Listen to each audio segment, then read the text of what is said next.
Hello and welcome back to the channel. Thank you for joining me in another of my wonderful interviews. Now, you may remember, well, maybe it's nearly a month ago, maybe it was 3 weeks ago. Time just seems to sort of go through my fingers so quickly, as I'm sure it does with you. I had a gentleman on, Dave Silver, who was talking about promissory notes. And some of you may have seen the video, and then all of a sudden, boom, it disappeared. Where did it go? Well, I have to confess it was me, as I pulled the plug on it because I was somewhat nervous about one word that was said in the video. Now, it wasn't YouTube coming down on me. It wasn't the government coming down on me.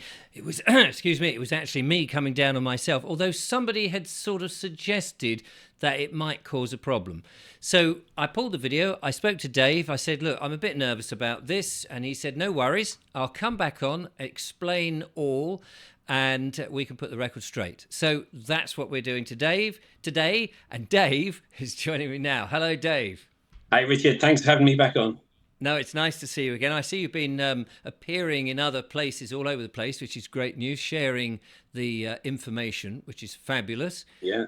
You're now an internet sensation. I don't know about that. Richard, I think you're doing fantastic with the people you had on and asking such good questions. It's brilliant. I love it, the way people are asking these questions. Well, it is fantastic that people come forward and they come out of the woodwork and we can share it, and that's what it's all about. And it's lovely to have you back again. Yes. So, shall we talk about what the things that I was concerned about? Because you were talking about promissory notes, and we'd spoken about that in the first visit to the show that you'd been in, and a lot of people were very excited about that. And a lot of people were very excited when you came back again because you had a letter to go with the promissory notes, which I suppose basically said, this is a promissory note and we will honour this if the Bank of England, when and if the Bank of England honour theirs first, and then we can honour ours. That's not on the letter, that's on the promissory note itself. It's small print on the note itself. On the note itself, which of course is the important thing, because a lot of people don't Very read important. the letters. Yeah. But they will be holding the note. The thing that you sign, this is what you're agreeing to. Yeah. Yes. So the word that I was concerned about was the word sterling, as in sterling silver. And the reason that I was concerned about that on a promissory note is because if we take the English notes from the Bank of England, as opposed to the Irish and the Scottish ones, which you did send me copies of, as opposed to the actual ones to make me a bit richer, which was a shame. You should have sent me the real notes. I got some real ones here with the word sterling. Oh, well, there you go. The Bank of England do not say what it is actually they promise. They promise, say, £5 of. Well, they promise to pay the bearer some £5. But we don't know what it is because they don't specify. It's implied that it's silver because it's what it used to be, but it doesn't say. It could be mouldy potatoes. So I thought if people are sending out promissory notes with the word sterling in and they were called to honour those promises, they would then have to actually pay them the £5 in weight of silver, as opposed to the face value, of which there is a huge discrepancy between the two. £5 at face value, I think, is now worth something like £2,500, something like that. Yep. So that was my worry, that people would get into trouble. And the last thing I want, I have lots of different guests and they all say different things. And I do say to the audience, you have to do your own due diligence. Don't just take what I or the guests say, because, and a lot of people think that I have to do all the due diligence, but people have got to make their own mind and take back responsibility. Got to decide for yourself. Yep, that's right. So it's great that you can come back. So over to you, sir. Brilliant question. The question is really, what is pound sterling? Is there pound sterling and another pound sterling? Are they different or are they the same thing? And if they're different, when did they stop being different? Excellent question. But what I found, Richard, the very thing that you're worried about, and it's very good to ask these questions, is the reason why we're having success with it. And I'll have to explain that. It's so powerful. This word sterling is so powerful. It's very dangerous. But there's a few things to explain on the promissory note first.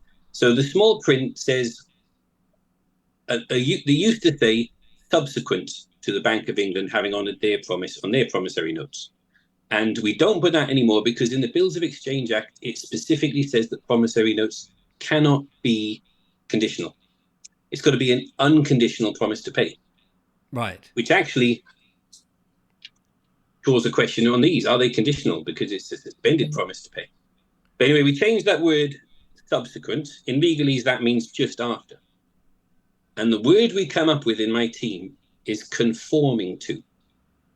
In legalese, that means the same as.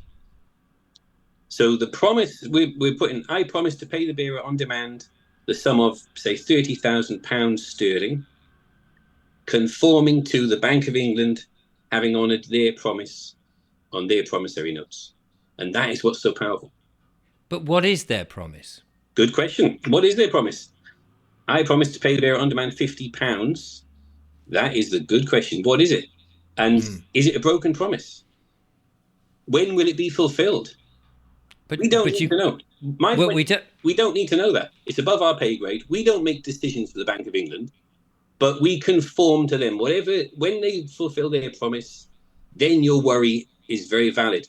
What if they said, we're going back to stage one? You know, the 3 stages. Stage 1, this promise is convertible for gold and silver. But we were told in 1971, we go to stage 2, suspend temporarily the convertibility of the promissory notes into gold and other reserve assets, which is silver. So if they ever said all pounds are going to go back to stage 1, convertible for sterling silver, then yes, you're in trouble. I've had people recently, they've written £30,000 sterling promissory notes. Then they would have to come up with £30,000 of sterling silver.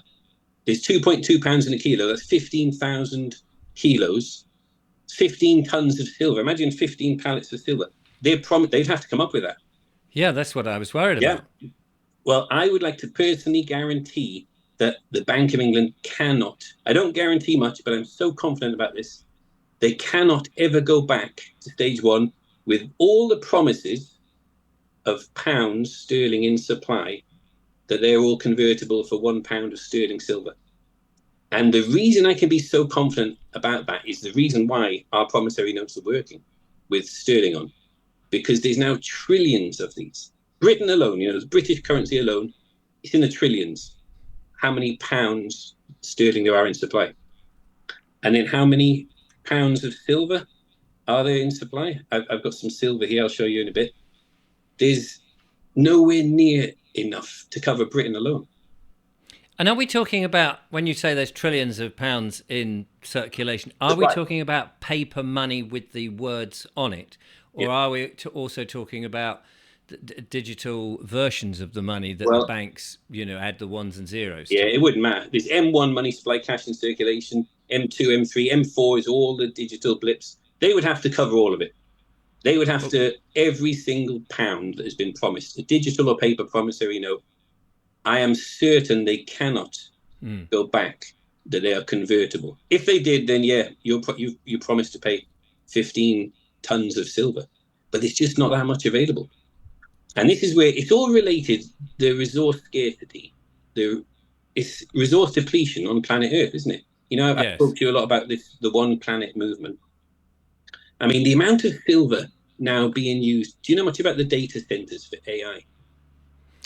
No, I don't. I don't know anything about the data centers for AI. I imagine that they are heavy in materials. Absolutely. The amount of silver they need. If you look at the chart for the last 10 years, it went up like this, and now it's going, for the last 5 years, it's going up like that. The amount of data centers, it was a conspiracy theory that it was a big AI brain. People like me were saying that's an AI brain. And they said, no, it's not. We're just processing data. We're just storing data. And now that we've had a confession now, the conspiracy theorists were right. It is a big AI brain. And the last 5 years, now computer power sort of like doubles every year and a half, every 18 months, roughly. And the amount of silver needed, there's a formula for, I think it's 0.1 gram per terabyte of computer power. And that's doubling every 18 months. The amount of silver needed for the data centers is huge. And what do they use the silver for? Well, the electronics, the advanced computers, they're talking about quantum computers now. Right. Whether that's true or not, it's just very, very advanced computer. And it's getting more powerful all the time. Gosh. And there's a theory about the Bitcoin miners, that's, I've seen Bitcoin. I used to live in Asia, and I've seen the Bitcoin miners in Asia. And I've stood in the data centers in Europe, To me, they look exactly the same thing. Just a big, massive warehouse full up of computer parts whizzing away using loads of electricity. We're talking about more electricity than a couple of small countries. Blimey. That's not a typo. I'm not saying it's using more electricity than a couple of cities, like London or Paris. A couple of countries. Which would contain cities. Yeah, it's Yeah. huge amounts of electricity. That and so hang on. So let's just the data centers different from the mining. To just clarify, Good the question. mining thing is not little boys with helmets on going down getting lithium out the ground like we're told for lithium It's batteries and stuff. nonsense. They say we're This is mining bitcoins, mining bitcoins. The theory is that, this is part of the blockchain that keeps it going. yeah, and the theory is AI is using the Bitcoin miners to increase its brain. They look the same to me. The AI data centers and the Bitcoin miners is the same. It's huge computer power. And the theory is that Satoshi Nakamoto is AI. He's not a human. The theory is that it's a conspiracy theory. AI has convinced humans to keep expanding this AI brain, and we'll give humans these virtual bitcoins, litecoins, whatever, if you keep on expanding our brain and using up all this electricity. And it all comes back to silver, because they need a lot of silver for the data centers, for the advanced computers, and they need a lot of electricity, huge amounts of electricity. And I've talked to you before about solar now is using 100,000, between 100,000 metric tons and 200,000 metric tons of silver to make 1 terawatt of solar. And they need to go to multiple terawatts now of solar production. There's a rather strange irony there, isn't it? That There is. they're trying to use electricity to generate that keep these data centers going. So they need solar panels to assist them because of their ridiculous net zero policies. Yeah. But in order to do that, they're using up even more silver Exactly. to create the solar panels. I mean, it's a nonsense. It's nonsense. And this question, what are the Bitcoin miners doing? They say, oh, we're solving algorithms and mining Bitcoins. Absolute nonsense. That doesn't answer the question. What are they doing? They're using up more electricity than a couple of countries. And they need to increase solar and wind and hydroelectric. They all use silver. That all uses up silver, a lot of silver. And I used to get into Bitcoin mining, Richard, about several years ago now. Me and my brother, we built a big Bitcoin miner. And I regret it. I wish that because I didn't know about Jeffrey Epstein, was all part of, the pedophile network, was all part, that is the Bitcoin thing that's going on. And I wish I hadn't been involved. But a friend of mine, he's way more into Bitcoin mining than me. It's a newly married couple. And his wife said to my wife, the only place we can talk is in the kitchen. Because the rest of his flat, he just turned into this big AI brain. It was the bedroom, the living room, it was all full up with these computer parts whizzing away, using loads of electricity. And he stopped now, he's out of it now. But I asked him, do you think that was part of this AI brain? He said, yeah, that's exactly what it was. That's what he thinks. And so there's a number of questions to sort of ask it. Well, first of all, Bitcoin. Then are you suggesting that Bitcoin is not worth in looking at? I hate it. I mean, I'm really against. I speak to loads of Bitcoin maximalists, and they really try. What I hate them saying to me is, "I don't understand." You don't understand, and okay, maybe I don't, but do you? What are the Bitcoin miners doing? Oh, they're solving algorithms. I mean, that side of it has always baffled me. I mean, somebody once said to me, I mean, we're not going to get onto Bitcoin, but somebody once said to me about Bitcoin, and people do bend my ear and say how marvelous it is. But somebody said to me, he said, they keep saying it's not centralized, and yet the file or the logbook, whatever it is shared on every damn computer, so that supposedly no one can change it because everybody knows. Well, if that's not a description of centralization, I don't know what is. Exactly right, Richard. I think this is true decentralized money. Silver is decentralized. I think all the cryptos are centralized. They're not decentralized. And there's this new crypto now called Theta, where they had a confession that it's very clever technology that uses all computers around the world and all bandwidth, all modems, all to make this AI brain even more. It's getting bigger and bigger and bigger. It's huge. And that's why this is all related to what I'm saying about the promissory notes. Why does putting the word sterling on our promissory notes so powerful? All we know is they're getting marked as settled. And I can only speculate. Someone in my team said he knows that it gets up to a certain level in the bankers, and they say, this market is settled. We don't want people asking questions about that. We don't want people thinking about silver, asking this question. Pound sterling, is it different to pound sterling? Are they the same? When did they stop being the same? And it's just getting marked as settled. We've had a few now, very successful. Can you give me an example, just so that the viewers know what do you mean by, a few examples? Success. What would be an example of a successful settlement of using a promissory note? Yeah, because there's different levels of success. I think ultimate success is settled and the debt has gone. Yes. Now, some people they keep going, they keep fighting, and they call that success. Okay, but it's not settled. I think settled is ultimate success. Yes. So we talk about these self-liquidating loans in my team. I've talked to you before about self-liquidating loans. Yes. And I'd like to just clarify, a lot of people say that's wrong. Some people even said that is stealing. And it is not. I wouldn't do it if that was the case. It is not stealing. And I can explain why. When you take out a loan from a lending institution, like we teach, if you ask them, has the funds been transferred to my account? If they said yes, then that would be a lie. But no, they say the funds will appear in your account. Very big difference, isn't it? Well, they will. If they're just magically conjuring it from nowhere like magic, things appear. Rabbit in the hat. Absolutely. The question is, where were they before they appeared? Well, they didn't exist. It didn't exist. So who created them? Was it you or the lending institution? It was you. Well, it has to. I mean, it has to be you, because if it's the lending institution, then they can just make anything appear without the aid of anybody. Absolutely. Well, they can. Now we're in stage 2. There's no limit how many of these can be added to supply. No limit. You just keep expanding. How many numbers are there? Infinite. Yeah, it's more than my fingers will count to. So stage 2 is a Ponzi scheme. It's a generational global fiat Ponzi scheme. It's a pyramid scheme, Yes. 2D is a triangle, but 3D is a pyramid scheme, and it just keeps getting bigger and bigger and bigger. It is not wrong to do self-liquidating loans and pay it off with a sterling promissory note. You're not doing anything wrong.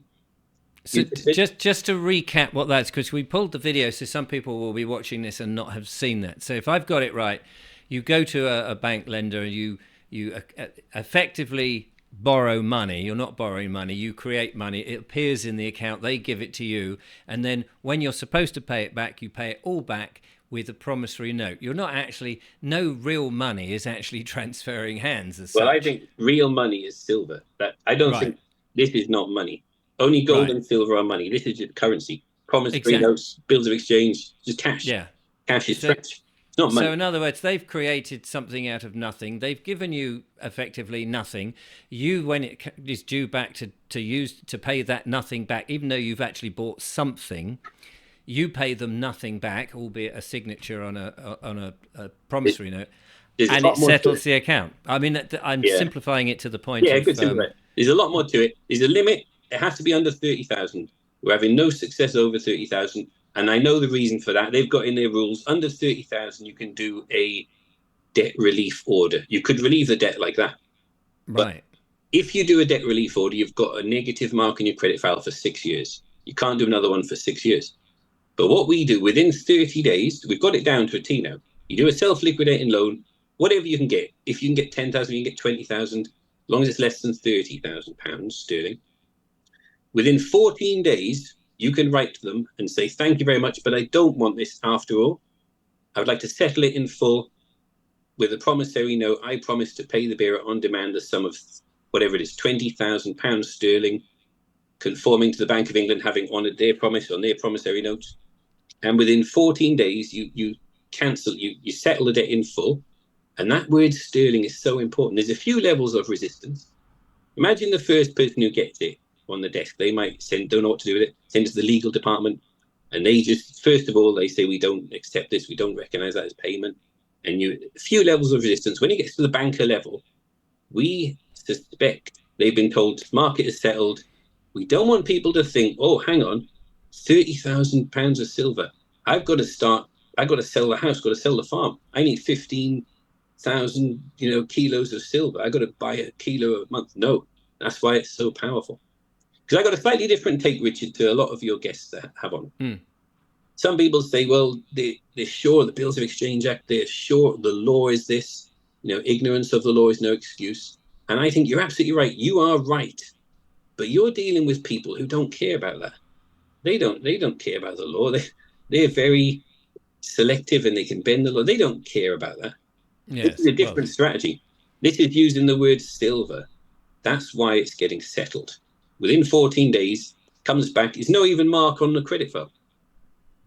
So, okay, so that's your self-liquidating loans. But what about paying for other things with a promissory note? You've got a bill that's come through, maybe a utility bill, or it may be an insurance bill, for example, and you think, well, I haven't got any money at the moment. I could just... Cut a long story short, we don't think it works, Richard. And the same with mortgages or anything else. It depends what you mean by success. If you want to think you're going to keep fighting and you keep getting letters, keep getting the goon squad around. If you're okay with that, and you call that, well, no, ultimately nobody really wants that. People want a nice, peaceful life. Yeah, it does. We haven't had any success in my team, but other people say they've had success. But when you're dealing with the banks, the big banks, they're frightened of silver. Silver is the Achilles heel of the bankers. This is kryptonite for bankers. This is, and it really works. That word, they're frightened of it. They don't want to shine a light on this. They don't want to draw any attention to this. Is it kryptonite for the banks? Because ultimately, you can trade with one another privately without using a bank if you're using the coins together. Use these. I'll show you this on. These are 1 gram bars. These are about £1 each, so £30 for 30 of them, and that is the people's money. That is true decentralized money, and that's what the banks are frightened of. They lose all their power. Yes, absolutely. And we have these farmers market meetups, Richard, where barter is the best. If I can swap my produce for someone else and we both feel we've had good value, that's great. But if you can't quite get it right, use this. Use 1 gram bars of silver. At the moment, they're ridiculously cheap because of the criminal manipulation. The criminals haven't gone to jail yet, but I think they will. These are £1 each now, £1 per gram. £30 for 30 grams, which is historically, it's absolutely ridiculously cheap. Now's the time to save silver. Yeah, no, and this is what I've been saying from the beginning, because I thought if you haven't got hard currency, real money, if you haven't got real money that is intrinsically worth something in your pocket, all these other things, the Bitcoin, the crypto and stuff, which is kind of invisible money, what happens if those data centers just fall apart? If there's a massive power outage, they call it power outage, or a colon ejection from the sun, whatever it's called. Well, we're in a deficit of power. Humanity has more demand than supply of electricity. Well, we heard, I think it was the Telegraph, it may have been the Guardian, but they came up with this thing that they're now getting ready for power outages. They're getting ready in the developed world now. Because it used to be all the third world nations have got intermittent electricity. But now the developed world, we're getting us ready because demand is more than supply. And yet they're still pushing us towards one type of power, getting rid of gas and getting rid of coal burning and getting rid of fires, and anybody who's got free energy, they don't want to know. And then they want to push us back into the Stone Age or into the Middle Ages with intermittent power cuts and say, well, it's all your fault for poisoning the planet. It's because AI is more important to them. Chris Martinson of Peak Prosperity, he had this illustration.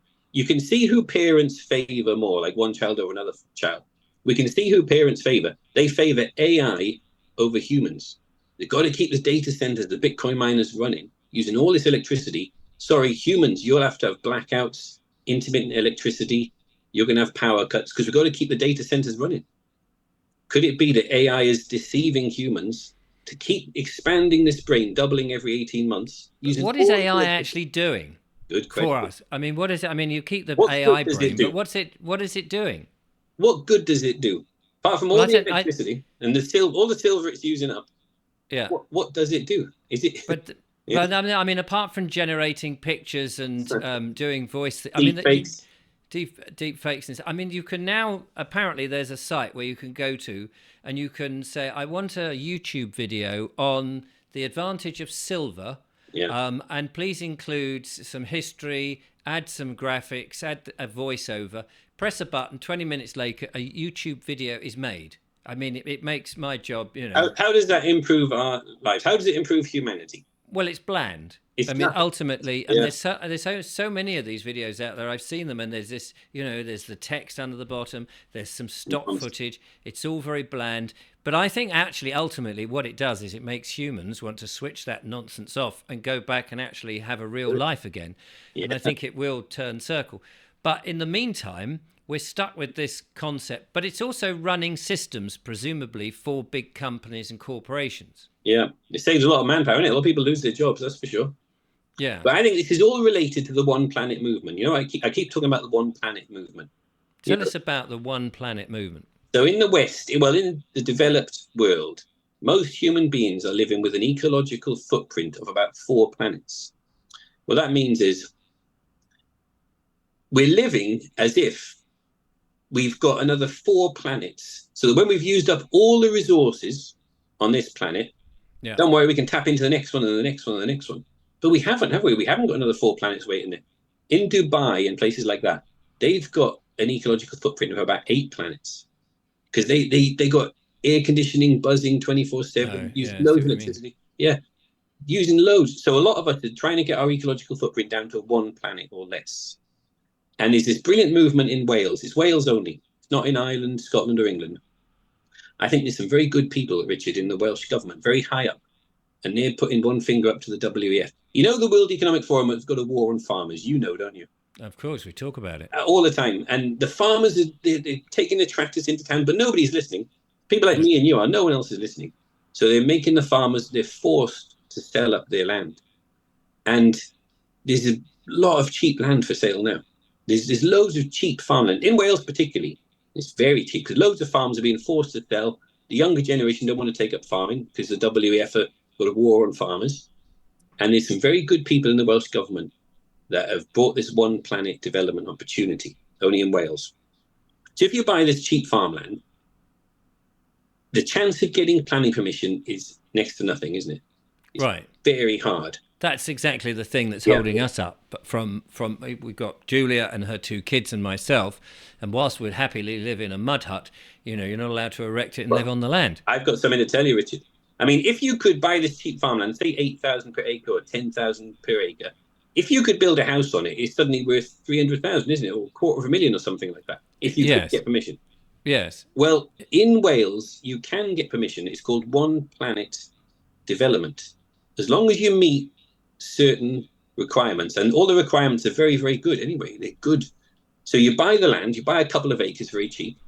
You can apply for One Planet development, and you have to be 65% self-reliant with everything. Food, from that land, water, waste, fuel. If you have a wood burner, you've got to grow your own wood. You've got to grow enough to cut and it'll grow back. And you've got to deal with your own waste. And you've got to 65%, not 100%. But you've got to produce your own food. You've got to have a business, some kind of business where you produce more than enough from a land-based business where you can sell it and live with all your to cope with everything. And the home, the dwelling has got to be 0 carbon in construction and use. So it's got to be a very sustainable home. Some people build a straw bale house or a log cabin or these earth pods or an underground, like a hobbit hole. It's got to be very well insulated, very sustainable. You can get permission to do that on cheap farmland if you apply for OPD. I wonder why they're not doing it in Britain, in the rest of Britain. Not strong enough to stand up against the WEF, I think. There's some good people in the Welsh government. I think the ultimate, what people are talking about, is an earthship. That's what I want to build.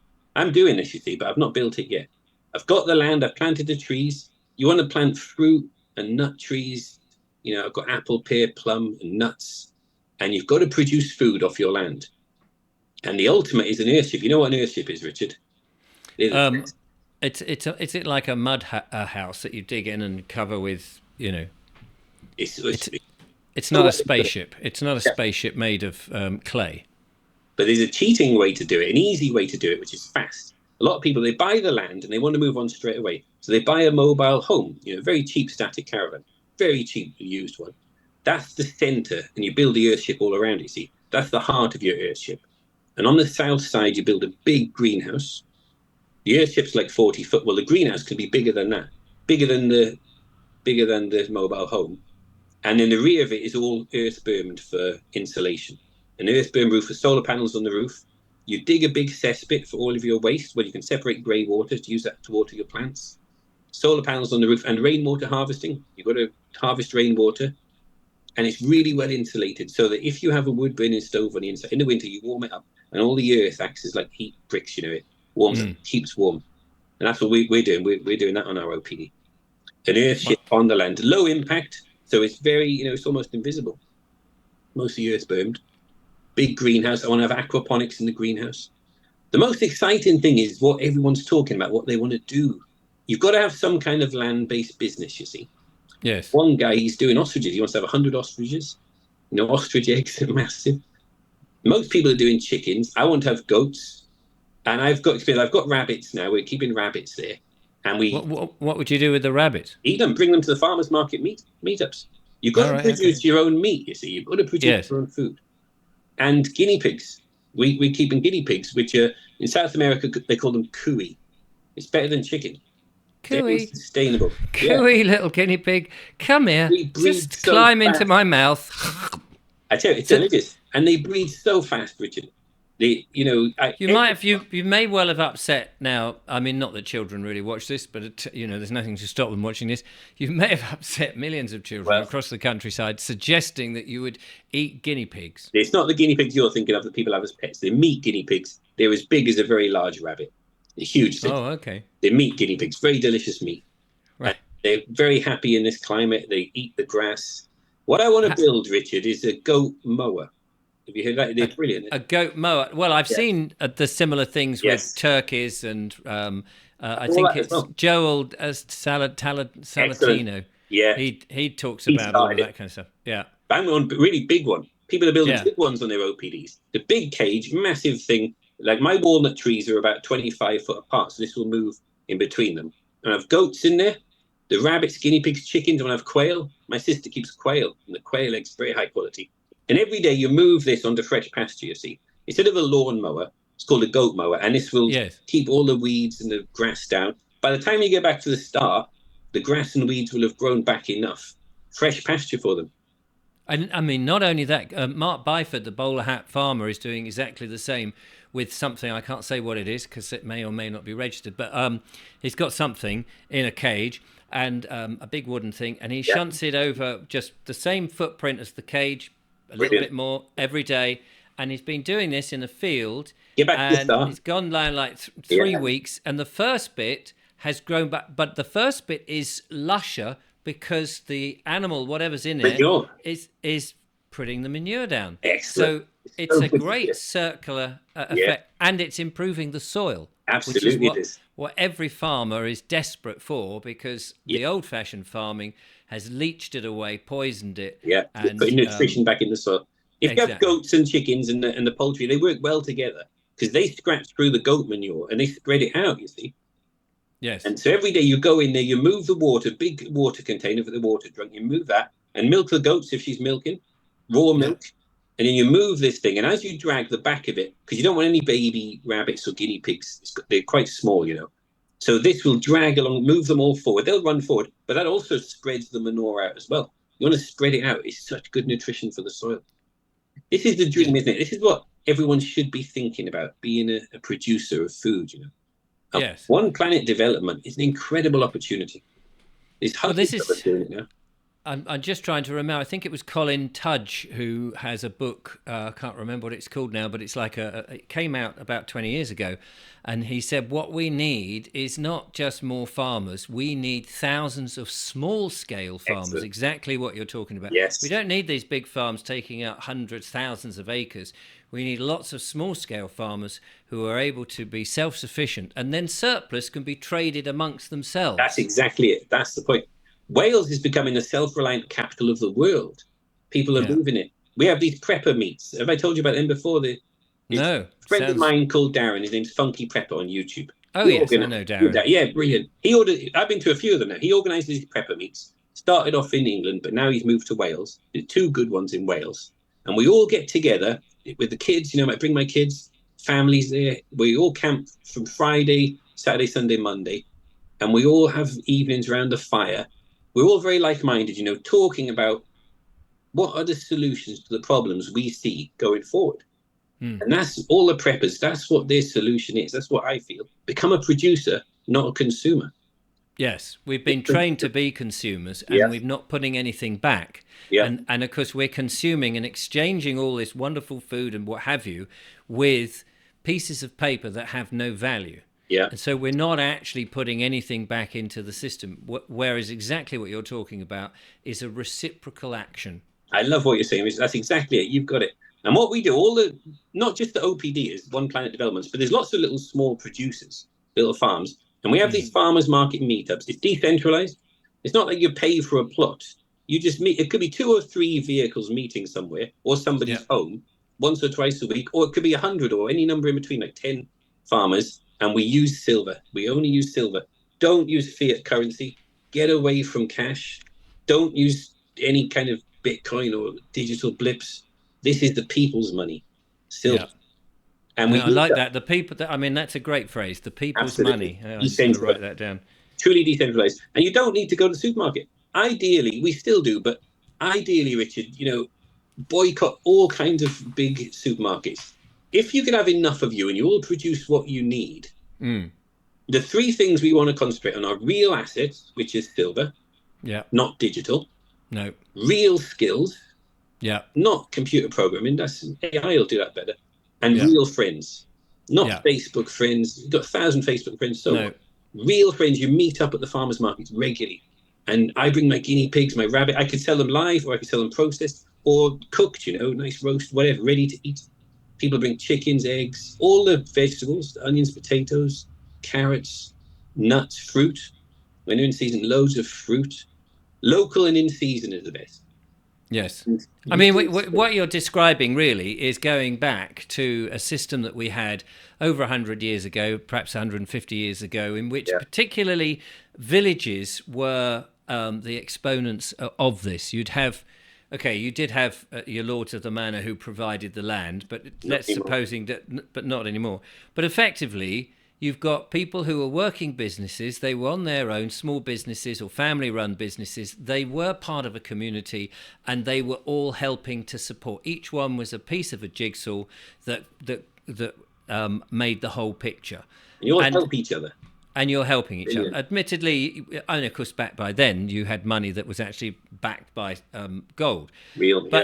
So in one way, what we're doing is I would say, it's not just about, we're going backwards at all. It's taking the best ideas from the past and the things that actually have meaning to us. Yeah. And some of the technology of today. After all, why not use a chainsaw to help you chop a tree down if doing it by axe is going to be more dangerous and slower and break your back? So you'd use technology as your tool, but don't let the tools use you. And we've kind of got into that world with AI and everything else, where all the tools are operating on us instead of we being the bosses of that. And you're right. Being in with real people, meeting properly, sharing, laughter, making our own entertainment, all those sort of things. And skills, Richard, and skills. Yeah. In the community, we don't want everyone just producing chickens and eggs. We want everyone producing lots of different things. We've got everything we need. The same with skills, In a community, you want... My wife's a dent. She's a dental technician, but she works in this place. Like these holistic dentists now, they're getting so good at doing things, not the old way. That's very damaging to your teeth, And you want someone like that in the community. My skills want to be... I'm a hunter and trapper, and fisherman as well. Set traps, aquatic traps and traps on land. So I want to provide food, good quality organic meat that's not been vaccinated, unvaccinated meat. And you want a carpenter, a metal worker, a plumber. These are real skills. Yes. Not how many young boys, it's a tragedy. What do you want to do when you grow up? I want to make computer games. Yeah. Oh, what a tragedy. Come on, you want real skills, something that's useful to your community. Yes, I mean, so much of the people going to university is actually time wasted when the old being apprenticed to somebody and learning an actual skill that took a Real. lot of time. Learning how to use a pair of pliers on someone's tooth and take Yeah. maybe not that, but that's the key thing. It's getting people and this sense of pride Yeah. and achievement when you've made something with your own hands and you've helped somebody and the satisfaction they give you for something, and it's not mass produced on a conveyor belt, looks like everything else and is made of plastic and has had the planet up in it. Being real. But I think, and I don't know whether you agree with me really on this, I think that we've had to come to this point to realize that the consumer world, the big corporate world, and mass capitalism, the extreme of capitalism, has come to that point where you go, it's now imploding. Yeah. It cannot go on. We needed to get to this point so that we can realize what is actually important in life and what is meaningful. Yes. And what you've described there is exactly it. It's happening in Wales. There's amazing communities in Wales. There's a high concentration in southwest Wales of OPDs, little micro farms, but it's all over Wales. This opportunity is it could be North Wales, could be right on the border of England. So I love to help people. If anyone, I would love to help people. 30,000 is enough to buy the land, buy the mobile home, and get started. Yes. And then you could do another self-liquidating loan later on once you've self-liquidated the first one. You're not doing anything wrong. Nobody loses anything. To get set up then, whatever, if you want to do ostriches, if you want to do chickens, goats, plant the trees, plant your veg plot, get a good passive solar greenhouse. You could have aquaponics in there. I want to have a duck pond in mine. So how it works, Richard, you buy the land, and then you put an application in for One Planet Development. And that you've got to satisfy all these requirements. And there's a brilliant group of people called the One Planet Council. And they are volunteers, it's free. You can ask them any question you like and they will help you. They are brilliant. If you fail to do the 65%, what happens? You kicked off the land. Good question. No, there's a traffic light system. So it's very complicated and I'll just simplify it. You've got green light, you're meeting the requirements. Yellow light, you're not meeting them yet. So you've got to pick up, a bit. Red light, if you do a red light, if there's a reason for it, I got ill or I had a reason. You can't have too many red lights. So next year, you've got to increase it a little bit.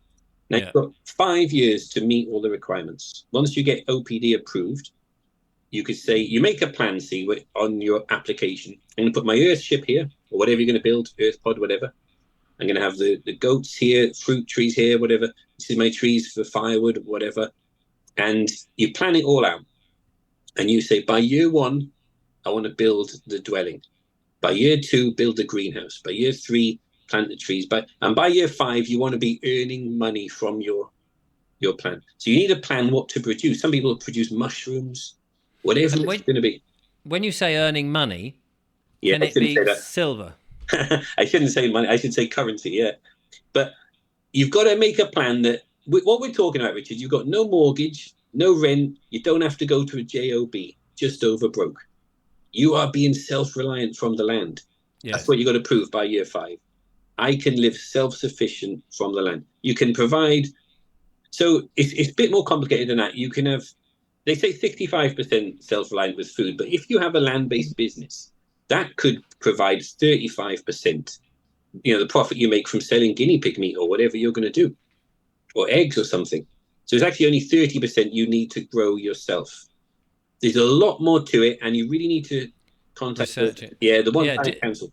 Do you have can you send me a link so I can put it in the description? So people, absolutely. I mean, clearly people will be watching outside of Wales or who don't want to live in Wales for whatever reason, and maybe want to sort of spread this, and maybe in the EU or other places around the world. The concept is the key thing, and that's what people. I mean, I totally agree with you. People have got to be self-sufficient, reliant on themselves a lot more, and reliant on each other. Because to be self-sufficient on your own puts you as an island, and that's very, very difficult. Yeah. John Seymour wrote about that in the 70s with his self-sufficiency books, which I've been reading a few years ago. And he lived on a boat, and then he came to Norfolk and he set up his house, and he said it was mind-numbingly hard work. Yeah. But if you can do concentrate on one or two things, and you can trade with a number of other people who are doing one or two different things, you have got a way to keep going. Yeah, And in the community, provide all the skills and services, goods and services that the whole community needs. We totally yeah, boycott the supermarkets. We don't yeah, have to go. We're, exactly. No, we're having unvaccinated food, clean, yes. local and in season.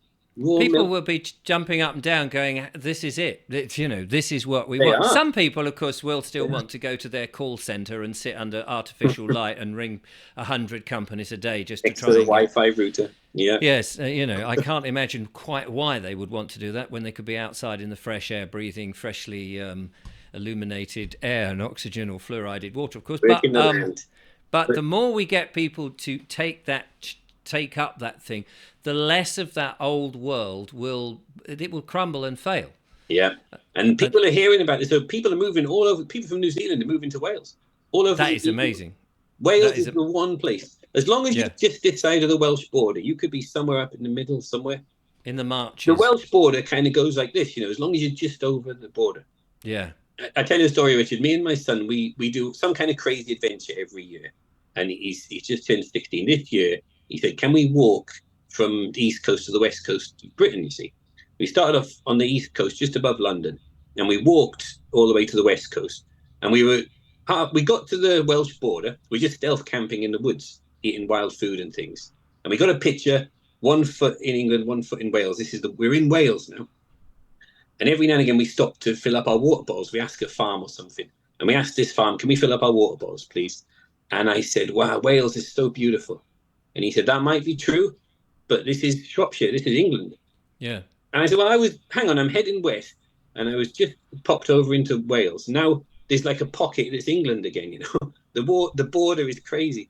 Oh, it is. But then we went back into Wales. Then. So the marches is a fascinating sort of, as you say, I used to go up to Shropshire all the time.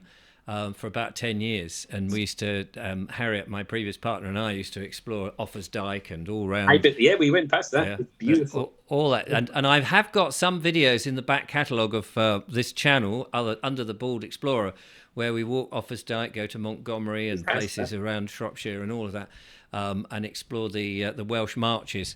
Which the border's changing so much because there's some farms there in England, officially Shropshire, but they got Welsh names. Used to be Wales. Yes. So for OPD, you've got to be just over the border into Wales. But for some reason, land is cheaper in Wales. Yes. Well, you could buy land in England and produce food, but you can't get permission to build an earthship on it. No. In Wales, you can. So I want to spread the word. Not many people know about OPD. It's an incredible opportunity. That is the self-reliant capital of the world. We have the prepper meets every year. And get involved with the farmers' markets, You don't have to be a producer. Some people come just to buy stuff. But there must be, within that, if you've got a community, this is one of the things that's on the back of my mind for a project that I would love to do, is to bring, as you said, with the old skills. But there would be surely a market for many of those people that used to do leather work, cobbling, the blacksmith who could just knock up almost anything out of metal, with lathes and things that you might have today, but still using all those old skills. So you are self-reliant. You haven't got to go to a corporate hardware store and buy something in a packet of 10 when you only want one bloody thing. Yeah. And all of that whole ethos and getting to know, and then as your children grow up with you, they say, well, actually, I don't want to be pulling up potatoes, but I quite fancy mucking about with, anvils and this, that, and the other. And so that they learn and effectively are apprenticed to people who've got skills. And the skill set that they could come up with and be so self-reliant would be amazing. What an amazing community country you end up with, instead of us softies that sit in front of a telly and eat bags of shite that has been mass-produced and full of colours and flavouring and nutrient-free. Actually, when young people say, I don't know what to do with my life, well, look in your community. What is there a need for? We really need someone, the carpenter, we need this, we need that. Well, that's what not on a global scale. We want to think in our community, there's a need for this. And if there's an old fella who can, you can be his apprentice, you can learn. And that's what, and the same with food production, you have to put something on don't just put chickens and goats. Everybody's doing that. You can do that as well, but have some specialty there's a gap. Look, we need this. We're still going and buy this from the supermarket. Can I provide that? So you cut out the supermarkets altogether. Be completely self-reliant. And anybody can do OPD. There's one little old lady doing it, and she's brilliant. And she's going to be producing, and we all help her, you know. Yeah. And you can get together with others, because to buy land, the larger the tract of land you buy, the cheaper per acre. And you only need an acre. An acre is a huge amount for a micro farm. You know, so if you can get together a bunch of people, we're going to buy this many acres here and split it up, and we all put a couple of thousand in. I don't mind helping people. You know, I don't mind helping people do self-liquidating loans, but for the right reason. If you can do something productive with it. Yes. I've helped people in the past and they've wasted it, and that's not the purpose of it. No. And just to cover you, Richard, if you say you're not sure about using the word silver, and I know you don't agree with that, you just to be safe, you don't. That's it. And on the promissory notes, just on the promissory note. Yeah. But I can guarantee the Bank of England cannot go back to every pound of theirs is convertible for silver. No, because there's not enough silver left. And if you want to stick one to the banks, this is how you fight the banks. You save silver. We used to say buy silver, but now we say save silver. Take silver off the market. Stop people like Bill Gates, Elon Musk, trashing away this precious finite resource. In all these, it's going to be next year. It'll be run out. That's official. We've had a deficit for decades now. Demand is more than supply for decades. And next year, 2025, they're talking about silver squeeze. The banks have promised all this silver they haven't got. It's going to come to a head. I think they won't play fair again. They'll just say it's illegal to buy silver. You can only sell it. They did that in 1979. You can only sell it. You can't buy it. And they'll do force majeure so the banks don't have to fulfill all their promises. I think they'll do that again. It's completely unfair. But it's going to be a short squeeze next year, 2025. And this is another reason to be out of the system and off grid with your own community, doing your own thing as much as you can. Absolutely. And I can help anyone with, if you want to do an OPD, contact the One Planet Council, put that in your description. And I paid a consultant to help me to do it. And I've learned a lot over these last few years. So I can help anyone. If you want to do a consultation with me about promissory notes or setting up an OPD, I'd love to help you find the land, plan it out, apply for OPD. And if you can, it's a big step, I know, but if you can move to Wales and be self-reliant, that would be such an incredible life. Well, there we are. I think you've sold it to a number of people. I think that would be good. I'll be signing up tomorrow. Thank you so much, Dave, for coming back, explaining all of that, and particularly about the One Planet Development, is it? Yes, OPD, yep. One Planet Development. One Planet Development. I mean, those people who don't know about that, it is an opportunity, and I would love the British government, or the English government, and the Scottish government, and other governments to start turning their backs on these globalists who want to rule the world and actually support the people of their country and say, hey, what about this? We have a farming crisis. Farms are being put out of action. Let's get the people who want to get on the land, give them the chance. And what better way of going forward for a brave new world, so to speak. Anyway, thank you so much, Dave. Been an absolute pleasure. Send me the links and I'll put them in the description. And meanwhile, I'll be back, of course, with more monologues and more wonderful guests. But until next time, from Dave and myself, save that silver. Bye for now.